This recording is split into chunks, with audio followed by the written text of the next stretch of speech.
In the world of kitchen organization, the great container debate rages on. Plastic or glass, each offers its own merits and shortcomings, from durability to eco-friendliness.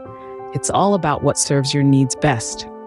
Size does matter when it comes to containers. From petite spice jars to mammoth-sized bins for bulk items, selecting the right size can optimize your storage space and transform kitchen chaos into a calm culinary haven. Lid logistics can be a puzzle, but fear not. There are clever ways to keep lids and containers together. Some containers even have lids attached, simplifying the process.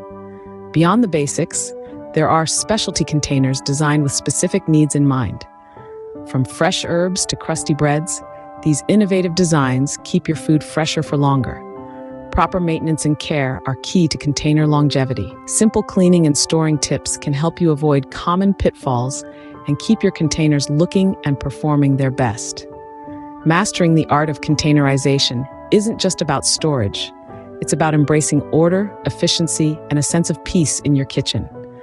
So whether you're a glass enthusiast or a plastic devotee, a minimalist or a maximalist, the world of kitchen containers holds something for everyone. Please like, share, subscribe, and be sure to visit culinarycrossover.com. Live the containerized life today.